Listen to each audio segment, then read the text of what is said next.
রান্নার গ্যাস নিয়ে যেভাবে আতঙ্কিত সাধারণ মানুষ, সেই আতঙ্কিত হবার মতো কোনো কারণ নেই।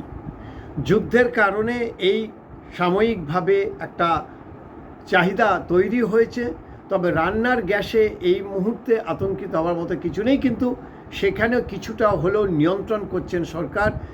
24 দিন অন্তর একটি করে সিলিন্ডার বরাদ্দ করা হবে, অর্থাৎ আগে এরকম গ্যাস বুকিং করার সঙ্গে সঙ্গেই 2-3 দিনের মধ্যেই গ্যাস চলে আসতে, এখন সেটা হবে না।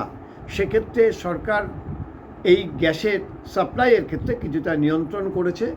কারণ সবাই জানে যে ইরানে যে যুদ্ধ হচ্ছে, সেই যুদ্ধ আরও কতদিন ধরে চলবে সেটা একমাত্র আমেরিকা, ইসরায়েল এবং ইরান, অর্থাৎ যে 3টি দেশের মধ্যে যুদ্ধ হচ্ছে তারা জানে। মূল বিষয়টি সেটা হচ্ছে যে হরমুজ প্রণালী, যেটা দিয়ে সমস্ত দেশের গ্যাসগুলি আসে, সেই হরমুজ প্রণালী ইরান বন্ধ করে দিয়েছে। ফলে ভারতের যে গ্যাসের যে ট্যাঙ্কারগুলি আসছে, সেই গ্যাস ভর্তি যে জাহাজ, সেই জাহাজগুলি আটকে রয়েছে এই হরমুজ প্রণালীতে। সেই গ্যাস যদি চলে আসে তাহলে এই সমস্যা আর থাকবে না। কিন্তু কবে এই যুদ্ধ থামবে, কবে ইরানের দয়া হয়, যদি ভারতীয় এই জাহাজগুলিকে তারা আসার অনুমতি দেয়, তাহলে এই গ্যাসের সমস্যা থাকবে না। মূলত যেটা বিষয় জানা গেছে যে আমাদের যে গ্যাস, যত পরিমাণ গ্যাস আমাদের এখানে তৈরি হয়, তার 3-4% শুধুমাত্র আমাদের দেশে তৈরি হয়। বাকিগুলি আমাদের মিডল ইস্ট কান্ট্রি থেকে আমাদের নিয়ে আসতে হয়। আরব রয়েছে, কাতার রয়েছে, ওমান রয়েছে, এই সমস্ত জায়গা থেকে মূলত এই গ্যাস ভর্তি যে ট্যাঙ্কারগুলি সেগুলি আসে। যুদ্ধের কারণে এই মধ্যপ্রাচ্যের যে দেশগুলি, সেই দেশগুলির সঙ্গে ইরানের যে একটা বৈরিতা তৈরি হয়েছে, শত্রুতা তৈরি হয়েছে, সেই কারণে হরমুজ প্রণালী দিয়ে যে জাহাজগুলি আসার কথা ছিল সেগুলিকে আটকে দিয়েছে ইরান। পরিস্থিতি স্বাভাবিক হলে আবার চাহিদা মিটে যাবে। কিন্তু প্রশ্ন হচ্ছে যে সাধারণ মানুষ এত আতঙ্কিত কেন হয়? এটা কি সত্যি সত্যি এতটা আতঙ্কিত হওয়ার মতো? মানে এমন তো নয় যে আমরা খেতে পাচ্ছি না। নিশ্চিতভাবে সিএনজি যে গ্যাসগুলি আছে, সেই গ্যাসগুলি খুব বেশি মজুদ থাকে না। তার কারণ হচ্ছে প্রচুর পরিমাণে এর চাহিদা বেড়ে গেছে। অটো বা বাস এই সিএনজিতে চলার ফলে সিএনজি যে গ্যাসগুলি, সেই গ্যাসগুলি কিন্তু যথেষ্ট চাহিদা বেড়ে গেছে এবং এটা সত্যি সত্যি এখানে একটা ক্রাইসিস তৈরি হয়ে গেছে। কমার্শিয়াল যে গ্যাসগুলি রয়েছে, অর্থাৎ যেগুলি দিয়ে রান্না করা হয়, হোটেল, রেস্টুরেন্ট, এইসব যে গ্যাসগুলি ব্যবহার করা হয়, সেখানেও বেশ কিছুটা ঘাটতি রয়ে গেছে।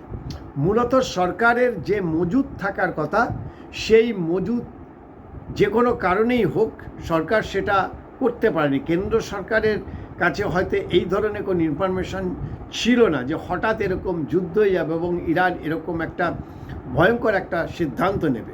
ফলে ভারতবর্ষ শুধু না, পৃথিবীর সমস্ত দেশে গ্যাসের আকাল দেখা দিয়েছে। ইউরোপের কান্ট্রিগুলিতে ইতিমধ্যেই 50% দাম বেড়ে গেছে। ভারতের ক্রুড অয়েল নিয়ে কোনো চিন্তা নেই, কারণ রাশিয়া থেকে অঢেল পরিমাণে ক্রুড অয়েল আসছে এবং এখনও পর্যন্ত এই ক্রুড অয়েল নিয়ে ভারত সরকারের যা বিজ্ঞপ্তি, তাতে আতঙ্কিত হওয়ার মতো কিছু নেই। কিন্তু রান্নার গ্যাস নিয়ে যেভাবে একটা আতঙ্ক তৈরি করা হচ্ছে, বিশেষ করে মূল মিডিয়া, অর্থাৎ মেইন স্ট্রিমের যে মিডিয়া, তারা যেভাবে দেখাচ্ছে, সেই পর্যায়ে কিন্তু এখনও আসেনি। অন্তত আরও 10-15 দিন রান্নার গ্যাস পাবে। কিন্তু যেটা বলা হলো যে নিয়ন্ত্রণ করা হয়েছে, 24 দিন বা 20 দিন পরে করে একটি করে গ্যাস তারা পাবে। রিফিলিং সঙ্গে সঙ্গে হবে না। কারণ যুদ্ধ কেন, যে কোনো জরুরি অবস্থাতেই এই ধরনের নিয়ন্ত্রণ করা হয়। এসেনশিয়াল কমোডিটি অ্যাক্ট, অর্থাৎ অত্যাবশ্যকীয় পণ্য আইন যেমন সরকার ইতিমধ্যে আবার চালু করেছে, এসমাও জারি করেছে। ফলে সরকার চেষ্টা করছে এই যে সাময়িক যে এরকম একটা ক্রাইসিস তৈরি হয়েছে, পরিস্থিতি তৈরি হয়েছে, তাকে মোকাবিলা করার জন্য দেশের মানুষের বোঝা উচিত যে যুদ্ধের কারণে বা অন্য এই ধরনের হঠাৎ কোনো কারণে যদি ক্রাইসিস তৈরি হয়, তাহলে তখন সাধারণ মানুষের উচিত যে স্যাক্রিফাইস করা, নিজেকে স্যাক্রিফাইস করা। যেভাবে অঢেল আমরা এই রান্নার গ্যাস ব্যবহার করছি বা ব্যবহার করা হয়, সেক্ষেত্রে আমাদের নিজেদেরও কিছুটা হলেও আমাদের সে নিয়ন্ত্রণ করতে হয়।